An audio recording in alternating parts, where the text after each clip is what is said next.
Greg, please.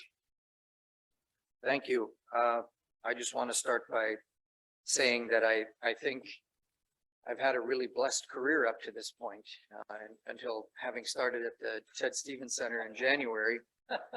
And no, I don't mean that in the negative. I mean, leading up to point. That will now be on YouTube, what you just said. It'll be edited perfectly. Please delete that off Yeah. YouTube. No, I've had a very blessed career, and I think that it feels like it's perfectly positioned me for this. I started working in tribal government for my tribe and the surrounding region in the Yukon Flats.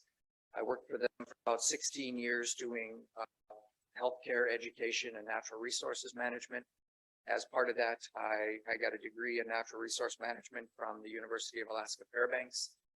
Through that, I became a wildlife biologist and worked on moose management issues, endangered species, some peregrine falcon work, reintroductions of endangered species into Alaska, and even some climate research in the Yukon Flats.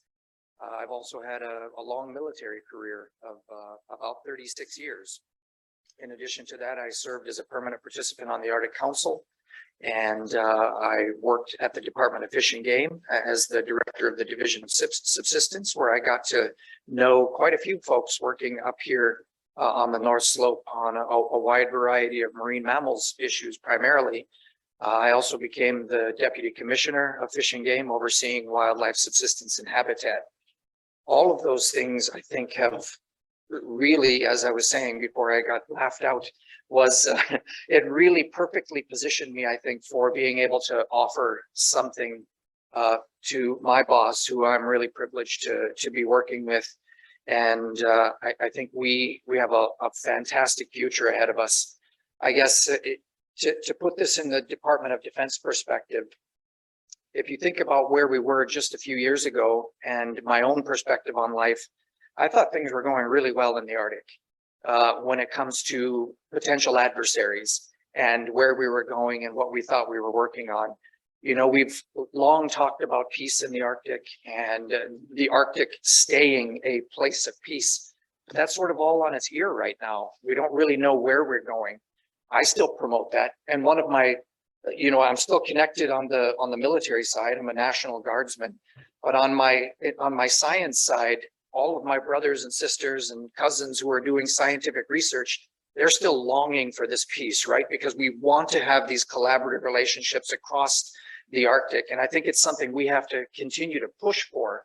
I don't like the idea that we've cut the telephone line and we've basically closed the door diplomatically to folks that I think we should be working more closely with. And so I think part of what we need to do in the scientific community is make sure we continue to push for a peaceful, prosperous Arctic.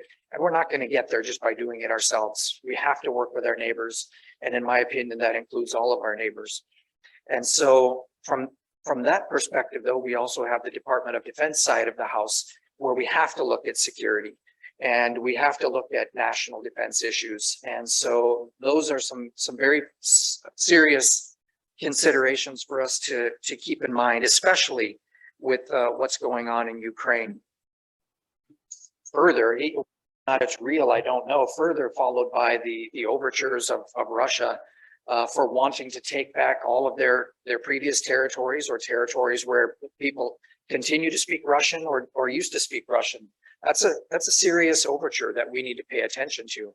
And so with all of that sort of as a starting point, that then sets us to what the topic of this discussion is, and that is where we're going to go with research.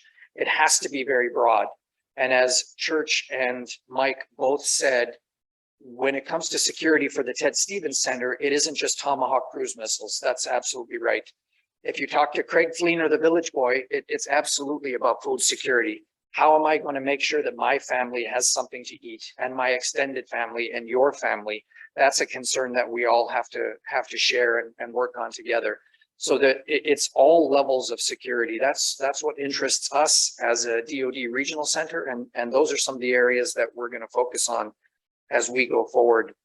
I'd say that the Department of, as Church touched on a little bit, has the desired end state for the Arctic to be secure and stable. A significant priority in the region then is to maintain a credible deterrent to our adversaries, to be able to quickly identify threats and to respond rapidly and effectively, and to mitigate future threats. Our future research priorities should then be focused on the three strategic priorities that Church identified: building Arctic awareness. And that isn't just for national security. We need Arctic awareness for all other parts of the research enterprise that we're talking about. You have to know the environment you're working in order to, and I think we heard this a few times yesterday as well. You have to know the environment, just like the Indigenous people have to know the environment in which they live in order to sustain themselves. I always think of Native people on the landscape as the ultimate in the scientific method.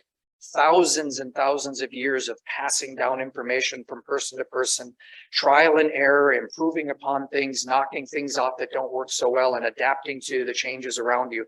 To me, that's the perfect the perfect example of a long-term scientific method.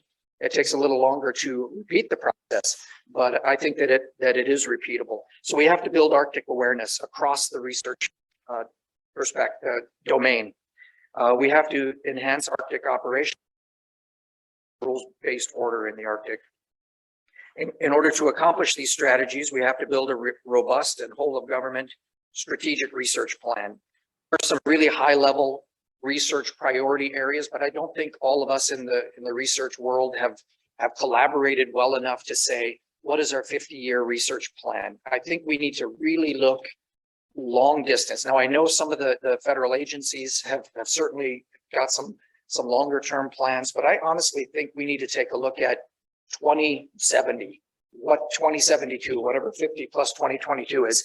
We have to take a long-term look and say, what do we want to know at that point in time? And then start backcasting so we can prepare the funding and train researchers. We don't have enough trained researchers. In my opinion, where are the Indigenous people?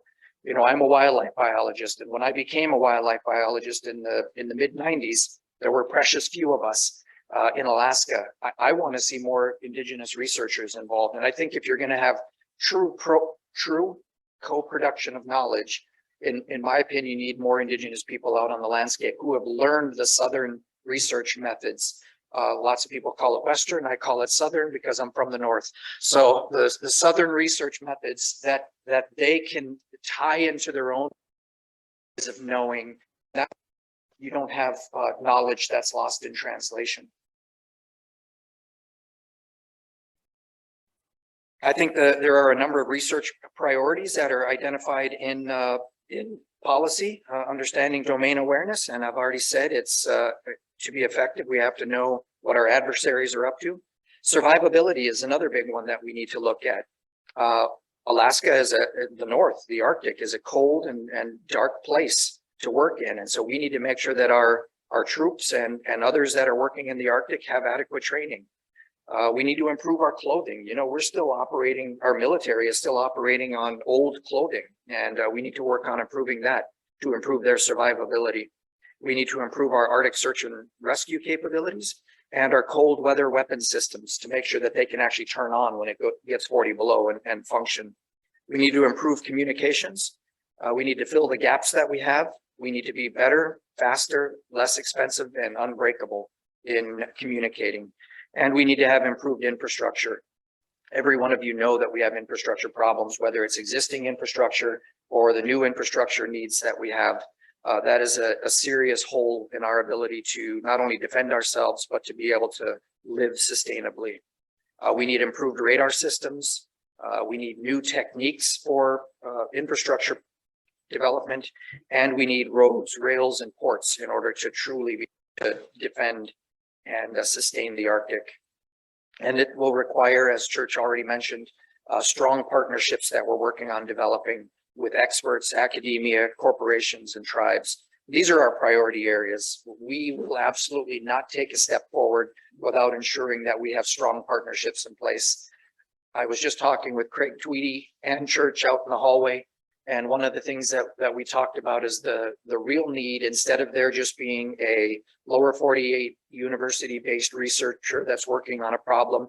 In my opinion, every single research paper that's published needs to have an indigenous name on there, should probably have the scientist that is part of that project, and then a social scientist, because the problems are greater than just chemical in nature or just physical in nature. And so with that, I will close and wait for my question. Great, thank you, Greg. I started with one question and I changed it, so this is now a second question I had. You didn't even know what the first one was. Oh, I probably do. Yeah. There's no math involved, but you talked about whole of government approach. There's a long list of gotta haves, which comes with a long list of gotta have the money to make it happen. But whole of anything is almost impossible. I mean, think about the institutions we work for. Try to get an institution to do a whole of anything. It's really hard. So if we went from a whole of government approach to a core of a government approach, if you had to pick, what are the core things that you think the Stevens need the bat to realize the mission and the vision, the way you've described it, you and Church described it? What might be the 2, 3, 4 federal partners in our own government that are absolutely essential to have on board? I think before we even get to who we need as federal partners, you could just ask that question of us internally. You didn't, but I'm going to reroute the question.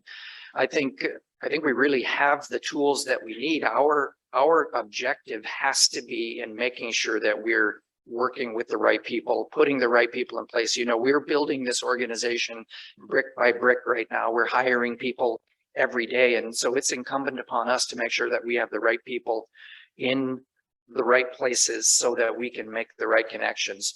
And so I think beyond that, when you start taking a look at who we need to have as our partners, clearly we've got to start with DoD partners, because that's who butters our bread, right? So I think that working there is important. And then I think we have to go back to what I said earlier about what our research priorities end up being. So if we as a community, everybody in this room as a community can get together and say, these are the 10 or 15 priority areas that we have, that's going to help us to answer that question better.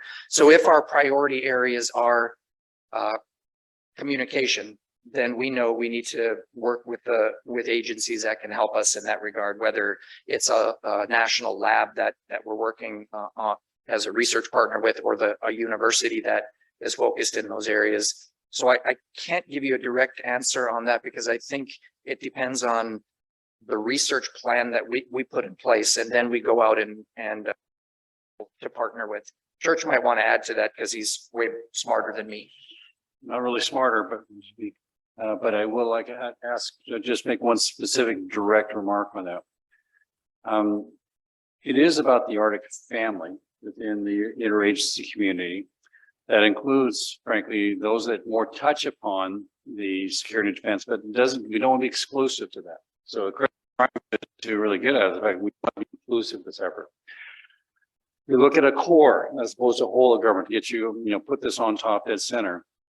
It is within, from my vantage point, the dimensions between security and defense involve, obviously, Department of Energy. Energy is a security concern in. It is also about the community of science that's comprised the National Science Foundation and National Oceanic and Atmospheric Administration. So NSF and NOAA, to be sure.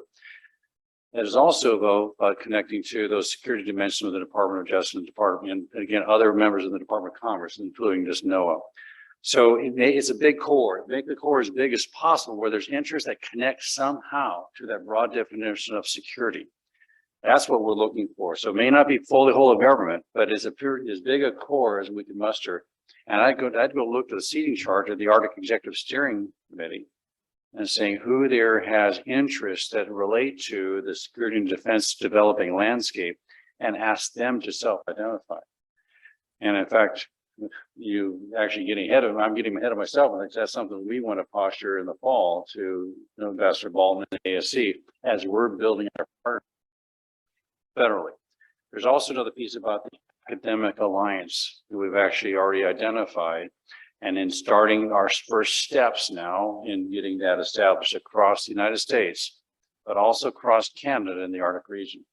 Our first priority with the academic alliance is connecting across the connected community of Arctic scientists in America, but then transatlantic Arctic bridge.